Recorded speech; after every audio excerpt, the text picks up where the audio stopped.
Hey everybody, welcome back to the channel. My name is Hack, and in this video you're checking out an updated Magicka Templar DPS build for the Elder Scrolls Online. Not only that, this build has very easy to obtain gear and a simplified rotation to make doing damage as easy as possible. So if you're just getting started with DPS setups, or if you're just getting into group dungeons and even normal trials, then this is going to be the build for you. Easy DPS Templar build, let's get started. All right, everybody, here we are on the Magicka Templar with an easy DPS setup. Let's go ahead and talk about the buff stats first. So again, about 37,000 max Magicka, 19,000 max health, and 10,000 max stamina. 930 Magicka recovery. Of course, we do have some other sources of recovery, and you can increase this depending on your food as well. Spell damage, about 3,000. That'll be closer to 4,000 when we're fully buffed. 62% spell critical. And our basic light armor resists. Of course, you've got 64 points into max Magicka, being a Magicka Templar build. Now, blue food, max health and max Magicka, that's going to give you the most base stats to work with. If you have trouble sustaining with that, though, I would recommend picking up a drink. Something like Witchmother's Potent Brew is very cheap. Or if you have a little bit more cash on hand, you can use the Artaeum Takeaway Broth. And then in terms of the Mundus, the Shadow Mundus for the extra crit damage and crit healing. It's very nice. Major Prophecy, we'll talk about that in just a minute. In terms of the potions, you will need spell power potions on this setup. Now that's because Templar class does not have any source of major brutality or major sorcery. You could run entropy on your back bar if you really want to save some potions and save some money. That is an option. But for most cases, just to increase your DPS and just make it easy, spell power potions are going to be the way to go. Now, in terms of what race is best, I still feel like High Elf is pretty strong on most Magicka classes.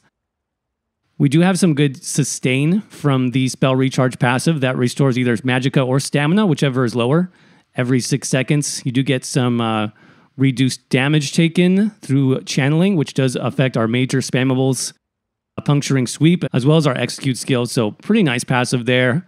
You do get the 2,000 max Magicka, and of course the extra spell damage, which makes High Elf one of the best choices for high-end content in terms of just maximizing your overall DPS. Now, yes, Dark Elf and even Khajiit will be pretty close in terms of DPS output. You could even work with Breton if you want. For the extra sustain, in case you're struggling on Magicka, then Breton can be very, very nice. But that's the basic setup, I think, so let's talk about the gear sets next. Again, I wanted something that does not take Trials gear, so just basic overland or dungeon sets. And we are going to start with Mother Sorrow on the build, just a very easy to get set. Most people have this. And if you don't have it yet, you should get it because it's great on any Magicka class. This does give us max Magicka and a lot of spell critical. Now the Lightning Staff in this case is going to be optimal because that's going to buff our main spammable, Puncturing Sweep, since that is an AoE ability. That also buffs a lot of the other back bar dots that we have, which are also AoE, like Solar Barrage, Elemental Blockade, and so on. So Lightning Staff, still the way to go, I think, on a Magicka Templar. So remember, this is going to give us 2 set piece bonuses because 2-hand weapons count for 2, and then we'll be running 3 pieces of jewelry, the Mother's Sorrow necklace, and 2 rings. You definitely want spell damage enchants on all of these. The sustain should be pretty decent even with that. And then the trait is really up to you. Now, I didn't see a huge difference between running Infused versus Bloodthirsty. And even the default Arcane trait still parses pretty well. So if you don't have the Transmute Stones, don't worry about it right away. You can work towards it. Some combination of Infused and Bloodthirsty is what you want. But Arcane does pretty well also. So that's going to be our first 5-piece set. Mother Sorrow, front bar staff, and jewelry. For the next 5-piece set, I went with something that would buff most of the Templar's outgoing damage, pretty much all of it, in fact. That's going to be the War Maiden set, another Overland set. This is from the Morrowind DLC. So you can see we get Spell Critical, Max Magicka, Spell Damage, and then for the 5-piece here, 600 extra spell damage to your magic damage abilities. Now, just to clarify, that's not, skills that cost Magicka to cast. That's skills that do magic-based damage. So, for example, our main spammable Puncturing Sweep, you can see on the tooltip, this deals magic damage, okay? Same thing with Purifying Light. If you read the tooltip, this does magic damage. Same thing with our Execute, Radiant Glory. This does magic damage. Same thing with some of our back bar skills, magic damage, magic damage. So I think, 2 classes that work really well with the War Maiden set is going to be Magicka Templar for this reason, and then also Magicka Nightblade. So if you have either of those classes, I do recommend picking up this set. It did get buffed quite a bit in the Stonethorn DLC. It's very nice in terms of that total damage output. Also remember, when you do damage on a Templar, you're most likely healing yourself as well, so you're actually increasing your healing also, which is very nice. So 5 pieces of War Maiden, that will be our body set. So we've got the feet, legs, hands, waist, and chest. All divines there in terms of the trait, all max Magicka for the enchants. And then for the monster set, what I'm going to recommend for this build is the Maw of the Infernal set. This gives us a nice bonus to max Magicka. And then when you deal damage with a light or heavy attack, you summon the fire-breathing Daedroth for 15 seconds. Does a good bit of damage. So it's a very nice overall monster set. Of course, you can replace this with other things as well. It's not mandatory, so you could substitute like the Zon set, for example, and get pretty similar damage overall. Now, in terms of the monster set, there's really 2 ways you can go about doing this. What I have right now is a heavy helmet and a medium shoulders. This is going to give me some extra stats. If I have my Undaunted guild skill line maxed out to rank 10, you'll get actually 6% bonus Magicka, health, and stamina by using 1 heavy piece, 1 medium piece, and 5 light pieces. That's the War Maiden set. So that's one way you can do it for extra stats. You can also, if you have light pieces, you can equip a light helmet, light shoulders. You'll get a little bit less max stats, but you actually get some extra cost reduction in Magicka recovery, so that's not a bad way to go either. And it may just depend on what pieces you have farmed at the moment. So those are your options there. And then in terms of the back bar staff, of course, you want a Maelstrom Inferno staff if you can get this.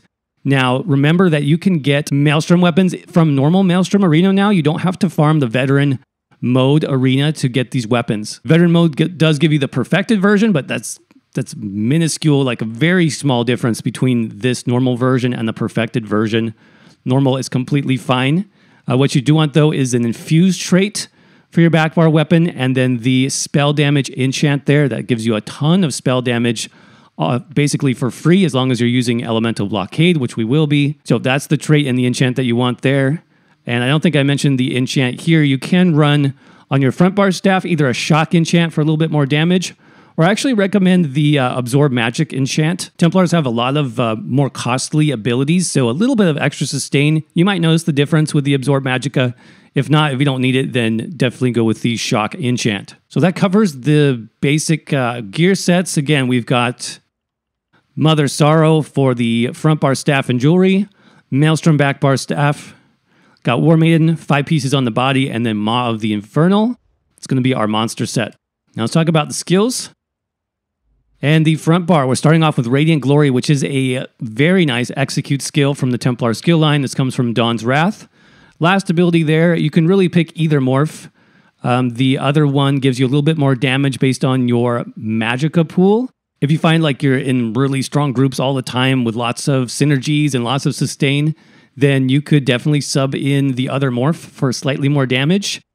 Radiant Glory is going to be nice for more pickup groups because this does give you very strong healing. Basically, a percentage of the damage you do gets put back on you as a free heal. So I kind of like that just for more general uses. Next up, we got Purifying Light. This is also from the Dawn's Wrath skill line, 3rd ability here. This is just a nice kind of bonus damage effect. So basically what it does is it calculates all the damage you do on your character for 6 seconds and then releases 20% of that back as magic damage to the target. Remember, that is buffed by War Maiden. It does have a maximum copy damage here, but this can crit. And we do have some nice crit buffs on the Magicka Templar, so this can crit for a lot of damage. And then our main spammable, of course, is going to be Puncturing Sweep from the Adric Spear skill line. That's the first ability there. You want Puncturing Sweep as the Magicka morph. This does great single target and AoE damage. Does a little bit of a snare. And again, this is magic-based damage, so this will be buffed quite significantly by the War Maiden set. Next up, we have our buff here, Channeled Acceleration. And if you don't know what that is, that's from the Psijic Order skill line, so you will need the Somerset chapter if you want to use this skill specifically, though there is another option. I just find that this is nicer because of the duration. Look at the duration here. 36 seconds of Minor Force. Minor Force is a very strong buff in PVE, so you'll want to maintain this as long as possible. So the extra duration, it does make that a little bit easier. Now, if you don't have that skill line, you can always use the Fighter's Guild ability called Trap Beast. Either morph is fine, Barb Trap or Lightweight Trap. This gives you the same buff, and it actually costs stamina instead of magicka, which might help your sustain a little bit. So that's always an option. And then our final normal ability here is just going to be Inner Light. That's from the Mages Guild skill line. First ability that you get there. This is just some nice passive bonus magic. You can see this adds 5% to our max magicka. Also more through our passives, which we'll talk about in a minute. Now, for the ultimate, couple options here. I prefer the Destruction Staff ultimate called Elemental Rage. I like this because it has a longer duration. So that'll be about a 9-second duration when using the Lightning Staff. Does pretty nice damage overall. Now, another option that you could do if your fight is maybe a little bit more mobile, you could put on either Ice Comet or Shooting Star. If you're doing a lot of trash pulls, Shooting Star will be nice for the extra ultimate because you can basically, the more enemies that get hit by your Shooting Star, the more ultimate you get back. So it'll be nice to have kind of both. And depending on the situation, you can substitute those either way. But Thunderous Rage, for the most part, is going to do a little bit more damage on this setup. So that is the front bar. Now, in terms of the back bar, we're going to focus mostly on our dots. So Unstable Wall of Fire is our first skill. That is from the Destruction Staff skill line. Second ability here, and Unstable Wall does a bit more damage, but also has a shorter duration. So we have about a 10-second rotation. This actually fits in perfectly. That's why I went with this versus the Elemental Blockade morph, which lasts longer. Now this, of course, also keeps up our back bar enchant, that extra spell damage. It ends up being like 600 spell damage every 5 seconds. And as long as you keep this effect up, you basically have that buff for free as long as you have enemies standing in your Elemental Blockade. So it's really nice. Now next up, kind of an interesting skill here, Mystic Orb. Now Mystic Orb comes from the Undaunted skill line. That's the last ability there. It gives you your group a pretty interesting synergy, the Combustion synergy, which is great for groups because it actually gives resources back to your group. But check out the damage here. This does magic damage every half second. So being magic damage, this is going to be buffed very nicely by our War Maiden set. Basically the way it works, it shoots out this ball of energy, and anything standing in the path that's going to take magic damage, again, every half second or so. So you get a lot of good DPS from this skill. You get group utility as well, so just makes a lot of sense. It's a very good choice. And then next up, Solar Barrage. This goes back to the Templar skill line in the Dawn's Wrath tree. That's the second ability here. Solar Barrage basically is AoE magic damage. So again, that's going to be buffed by War Maiden. And this has an interesting effect now. While this ability is active, you gain Empower, increasing the damage of your light and heavy attacks by 40%. So I'm on the Markarth PTS right now. This is getting changed. It used to be just buffed the light attack damage. Now it's buffing heavy attack damage as well. Doesn't really apply to this build that much because it's not a heavy attack build, but you do see a nice DPS gain on your light attacks. And of course, since it is AoE damage, very strong for like trash pulls and AoE situations. And then our last two abilities here really are flex spots. A couple of skills that I will recommend though, depending on your group composition. Number one is Channeled Focus. This is from the Restoring Light skill line, our last ability here. And this is basically our resistance buff and also a sustain buff, a very strong sustain buff actually. This gives us about 240 magicka every 1 second. So that's about 480 magicka recovery on your stat sheet, if you want to think of it like that. Has a very low cost, and while you're standing within it, your spell and physical resistance is also increased by 50%. So I will throw this into my rotation, though I don't keep it up 100% of the time. Because if you're casting this, you're not dealing damage necessarily, right? So I will keep this up about every other rotation. I'll throw this in just for the extra sustain because it's so nice. You can obviously keep it up all the time if you want because the extra resistances are pretty nice too. Just got to make sure that you're standing right there in that rune. For now, I just have Inner Light as my last ability. Again, that's from the Mages Guild skill line. This will give you a little bit more damage on your back bar because it increases your overall magicka on the bar where the skill is slotted. Now, if you need a damage shield, this would be a good place for that. You could put in Dampen Magic from the Light Armor skill line here, for example. This will be great for absorbing some of that incoming damage on tougher boss fights, normal trials, and things like that. It's probably good to put a damage shield there instead, so keep that in mind. And in terms of the back bar ultimate, Crescent Sweep. This is from the Adrix Spear skill line. That's the ultimate here. Crescent Sweep is the magic damage morph. So this does get buffed by War Maiden, actually. And it's very cheap to cast. It does a good amount of upfront damage and damage over time. Though I basically found that using Elemental Rage off the front bar was more effective in terms of the overall damage.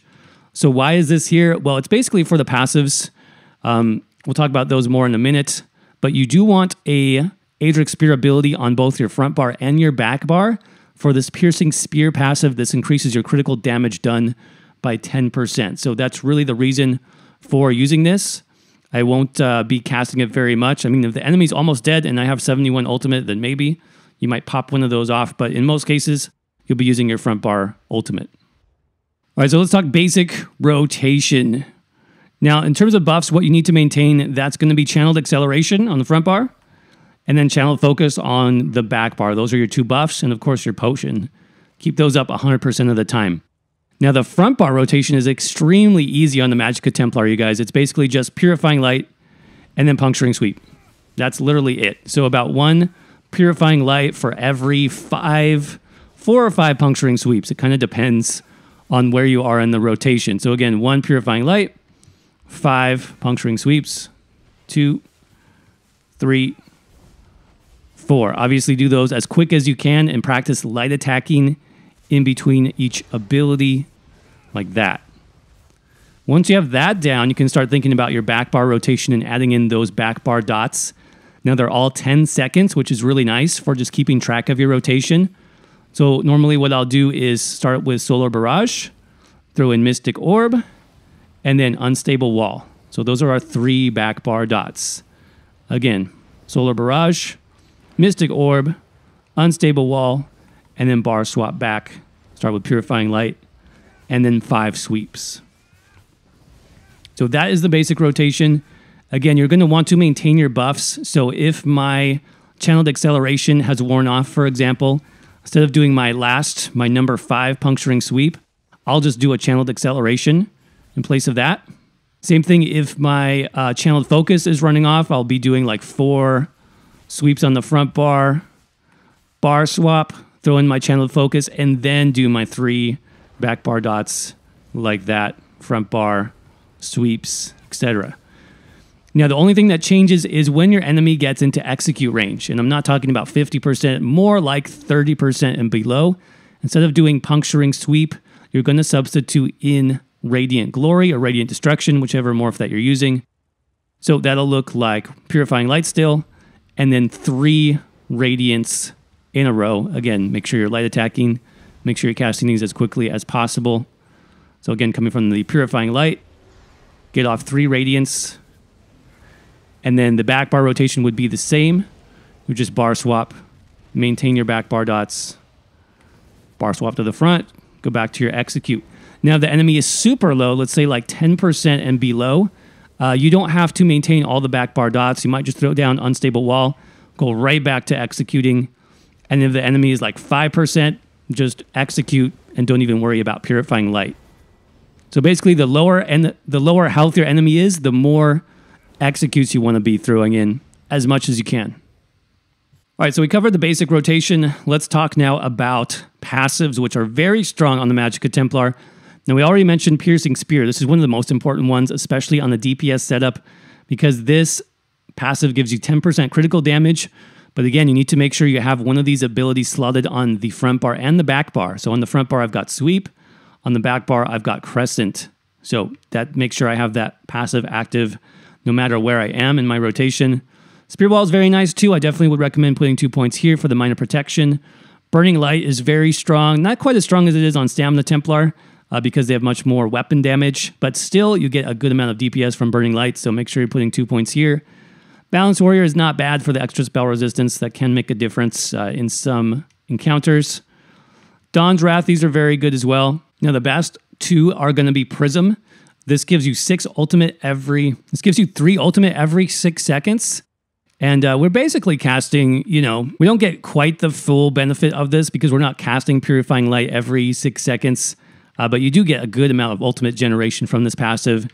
And then probably even stronger is Illuminate. This gives you and your group minor sorcery when you use a Dawn's Wrath ability.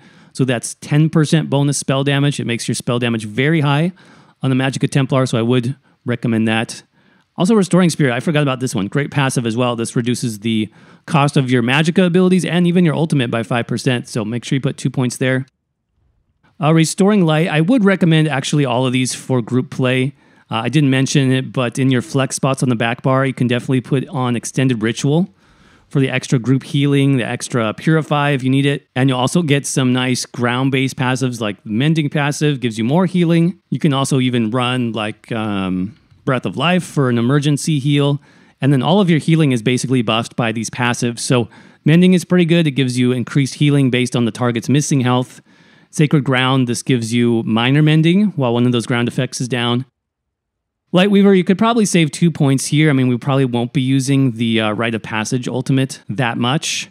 But Master Ritualist is definitely good for group situations, whether it's dungeons, normal trials, because this does increase your resurrection speed. So you may be like the designated reser for your group. Just keep that in mind because you can do those so quickly. Now, Destruction Staff, you will want all of these, including Trifocus, Penetrating Magic, Elemental Force, Ancient Knowledge, and Destruction Expert. All of those are very strong passives. As well as your light armor passives, make sure you have all of these. Under the guild passives, we talked about Mage's Guild. We are slotting Inner Light, so you will get some extra Max Magicka and Magicka Recovery from the Magicka Controller passive. You'll get even more if you decide to use like Shooting Star on the front bar. So that's the main passive I would recommend there. In terms of the Psijic Order, now I forgot to mention this on the front bar. If you are using Channeled Acceleration, the best passive here is called Concentrated Barrier. This actually gives you a free damage shield when you're blocking on that front bar. So if you have some incoming damage, you can roll some of that off through the damage shield, which is pretty nice. So 2 points there, definitely worth it. Undaunted, we talked about this. If you have max rank Undaunted, you'll want to make sure you put 2 points into each of these. Assault and Support, we don't need these. Racial Skills, definitely max those out. And then Alchemy, Medicinal Use for the extra potion duration. In terms of the champion points, just a very basic setup. 40 into Warlord, 33 Sprinter, 100 into Arcanist, and 48 into Shadow Ward and Tumbling. In the blue tree, 72 Elfborn, 56 Elemental Expert, 61 Master at Arms, 81 into Thaumaturge. And in the red tree, 61 Ironclad, 56 Hardy, Elemental Defender, 48 Thick-Skinned, 26 Light Armor Focus, and then 23 into Quick Recovery. If you're curious about the outfit, this is actually a costume. That's the Manny Marco costume from the base game, so all you need to be is CP 100 to unlock that. And I believe I also have a personality on this character. It's the Telvanni Magister. So that's the basic costume and personality.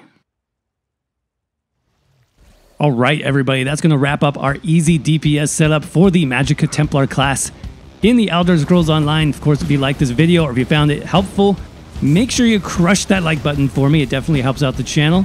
Also, if you're new here, make sure you hit that subscribe button with your notifications turned on so you don't miss anything. If you'd like to support the channel further, there'll be links to my social media as well as the new website down in the description below. Please make sure you check those out.